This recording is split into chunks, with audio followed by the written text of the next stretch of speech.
नागपुर में कांग्रेस लीडर विजय वडेट्टीवार ने लेजेंडरी गुलकारा आशा भोसले के इंतकाल पर गहरे रंज गम का इजहार किया। इन्होंने कहा कि आशा जी की आवाज नस्लों तक गूंजती रही और उनका इंतकाल मौसीकी की दुनिया के लिए एक बहुत बड़ा नुकसान है।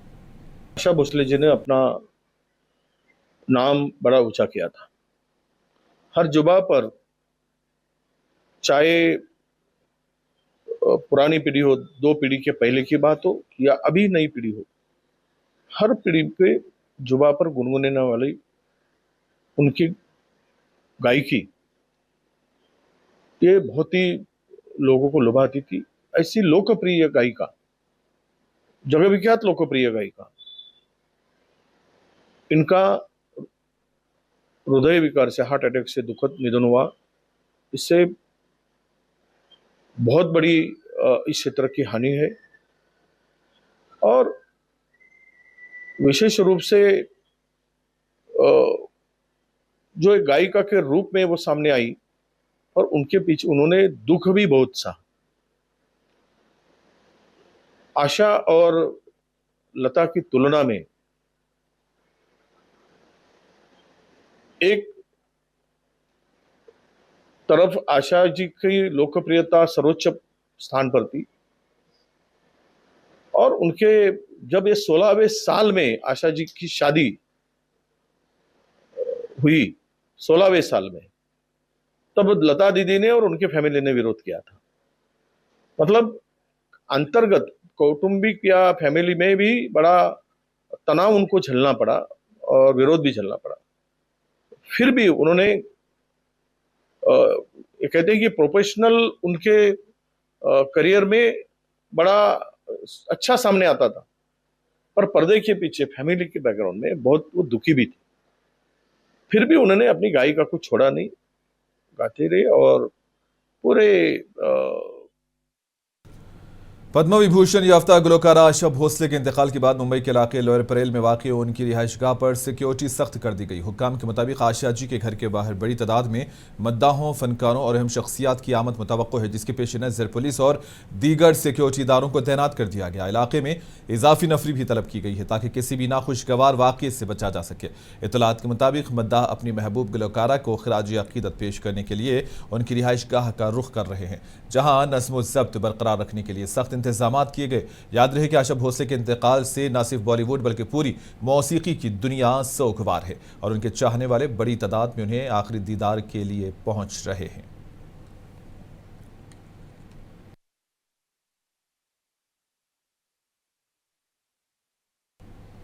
महाराष्ट्र के वजीर आला देवेंद्र फडणवीस ने कांग्रेस लीडर राहुल गांधी के बयान पर रद्दअमल देते हुए कहा कि वो मुसलसिल बेबुनियाद तनकीद करके सियासी माहौल को गुमराह कर रहे हैं। उन्होंने कहा कि अवाम हकायक से आगाह हैं और ऐसे बयानात से जमीनी हकीकत तब्दील नहीं की जा सकती। देखिए, राहुल गांधी की लड़ाई ये केवल खुद के अस्तित्व की लड़ाई है।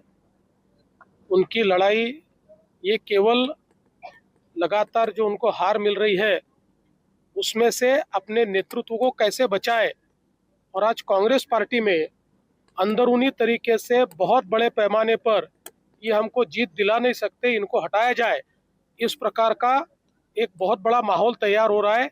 उस माहौल को भटकाने के लिए इस प्रकार की बात वो करते हैं।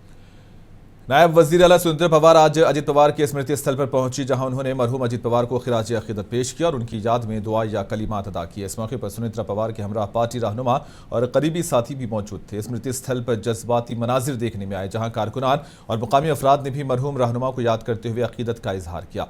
अतराफ के इलाके में सिक्योरिटी के सख्त इंतजाम किए गए थे ताकि किसी भी किस्म की नाखुशगवार सूरत हाल से बचा जा सके। जराये के मुताबिक नायब वजीर आला ने अहले खाना से मुलाकात भी की और उनके साथ हमदर्दी और यकजहती का इजहार किया।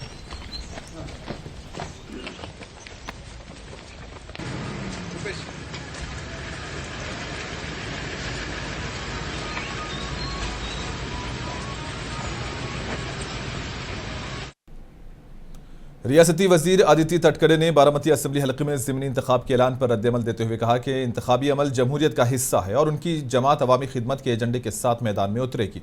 उन्होंने कहा कि बारामती के अवाम हमेशा बाशऊर फैसला करते हैं और वो पूरे एतमाद हैं कि अवामी हिमायत दोबारा हासिल करेंगे। आज खरं तर प्रचाराचा सुनेत्रा काकींचा शुभारंभ होत आहे। आमच्या सगळ्यांसाठी हा एक अत्यंत भावनिक क्षण आहे। जसं अर्ज दाखल करण्याचा क्षण सुद्धा आमच्यासाठी भावनिक होता. ज्या संबंध पार्श्वभूमीवर ही निवडणूक होत आहे, खरं तर अजितदादा आपल्या सगळ्यांमध्ये नाहीत हा विचार आजही मनामध्ये कुठंतरी रुजत नाही आहे. पण ह्या संबंध परिस्थितीला सामोरं जात असताना ही पोटनिवडणूक होत आहे. आम्ही आज इथे सुनेत्रा काकींना कुठे ना कुठेतरी एक कार्यकर्ते म्हणून त्यांच्यासोबत उभं राहण्याच्या दृष्टिकोनातून आम्ही इथं आलेलो आहोत. पण शिवसेना यूबीटी लीडर संजय राउत ने कहा कि बंगाल में लाखों लोगों के वोट काटे जा रहे हैं, मुल्क के शहरियों के वोट काटे जा रहे हैं और किसी एक मखसूस तबके के लोगों को वोट के हक से महरूम किया जा रहा है। राहुल गांधी इसकी मुखालिफत कर रहे हैं। मुंबई में प्रेस कॉन्फ्रेंस से खिताब करते हुए संजय राउत ने कहा कि यह किसी को वोट के हक से महरूम करना जमहूरियत के खिलाफ है। इसका बदला लेंगे, आपके हाथ में आओ है क्या? जब तक आपके पास सत्ता है, ईडी सीबीआई है, पुलिस है, तब तक आप ये भाषा करते रहेंगे। ये कोई एक सभ्य गृह मंत्री की भाषा नहीं है। ये भाषा किसकी है? ये भाषा गुंडे की है। राहुल गांधी ने कहा है कि बीजेपी और आरएस संविधान को खतरा है सबसे बड़ा। इस बात में क्या कहेंगे? राहुल गांधी सच बोल रहे हैं ना। हम देख रहे हैं देश में क्या चल रहा है। जिस तरह से पश्चिम बंगाल में लाखों लोगों का वोटों का अधिकार खत्म कर दिया, ये संविधान को खतरा है। आप विशिष्ट जाति धर्म के लोगों को वोट नहीं करने देते, जो इस देश के अधिकृत नागरिक है। ये खतरा है, संविधान का खतरा है। संविधान के खिलाफ आप काम करने जा रहे हैं। फडणवीस म्हणतात की पवारांचा आणि वारकरी विचारांचा काही संबंध नाही। ठीक आहे, तुमचा संबंध आहे ना। या देशामध्ये किंवा या जगामध्ये फक्त देवेंद्र फडणवीस आणि त्यांच्या लोकांचाच हिंदुत्वाशी संबंध आहे। बाकी सगळे लोक बाहेर जन्माला आले।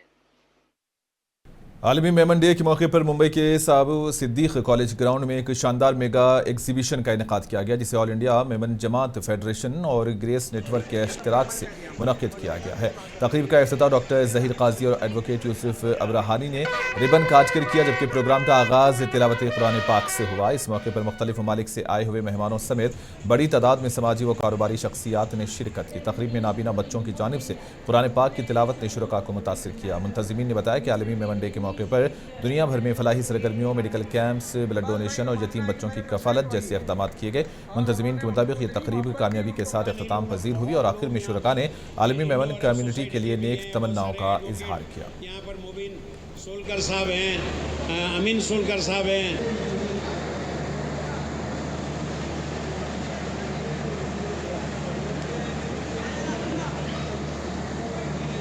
बिल्कुल ये स्कीम के बारे में ऑफिसर इकबाल मेमन साहब से बात हुई। जबरदस्त काम है, कतरे कतरे से दरिया बनता है, जर्रे जर्रे से आफताब बनता है।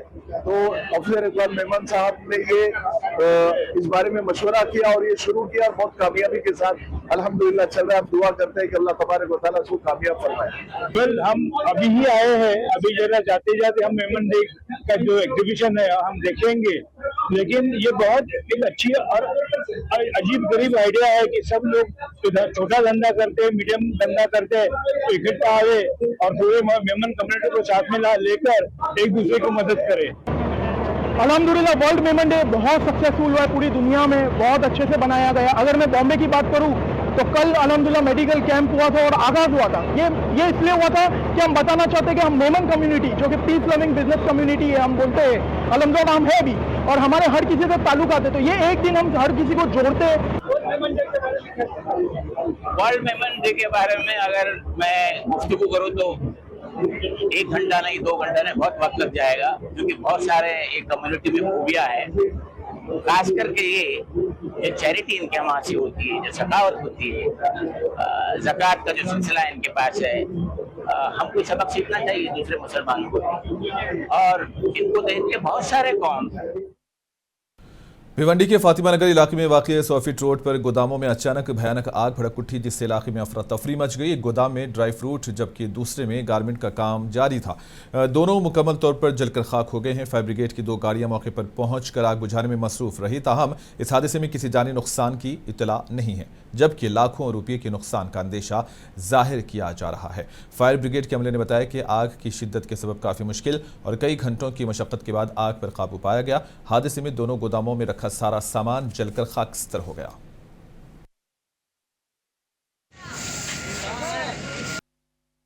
तो लोग बोले आपके गाले में आग लग गई है। फिर बाद में मुझको पता चला कि जो है मतलब पड़ोसी में हमारे इश्तियाक भाई का गाला है, उसमें आग लगी है।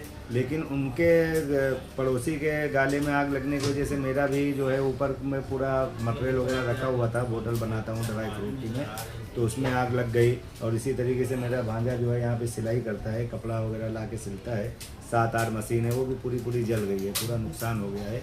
पड़ोस में जो है आग लगी थी, उसके वजह से मतलब लगी है। कितना नुकसान हुआ होगा, क्या अंदाजा है, क्या क्या जला है? मेरा तो जो है ऊपर जो है खाली बोतल जो है रखी हुई थी और कुछ मटेरियल भी रखा हुआ था, 7-8 लाख का माल था।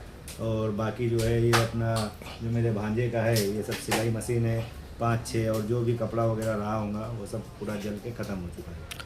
ओके, कोई जनहानि हुई है, किसी को लगने की, चोट लगने या मरने की कोई? तो मुझे कुछ नहीं मालूम है, मैं अभी 5 मिनट हुआ आया हूँ, वो लग्जरी से उतरा हूँ, डायरेक्ट यहाँ पे आया हूँ, मुझको भी कुछ नहीं मालूम। ये मेरे को 4:30 बजे के आसपास फ़ोन आया है कि यहाँ ऐसा आग लग गई है। तो मैं फौरन घर पे ही था, घर से मैं फायर ब्रिगेड को फ़ोन किया और पुलिस को इन्फॉर्म किया कि वहाँ ऐसा हुआ है, गोदाम में आग लगी है। इससे अच्छा रेसिडेंट एरिया में ना पकड़ ले आग, क्योंकि जस्ट इसके पीछे ना रेसिडेंट एरिया है और वारंवार यही हादसा यहाँ होता है। अभी हम लोग पहले समाज सेवक के जरिए हम लोग मेहनत करते थे, आज हम लोग अल्लाह ताला ने हमको नगर सेवक बनाया, हम लोग नगर सेवक बने। नगर सेवक बनने के बाद हमारे पहला हादसा है। और कितने गोडाउन में आग लगी है? ये अभी 2 गोदाम में आग लगी है।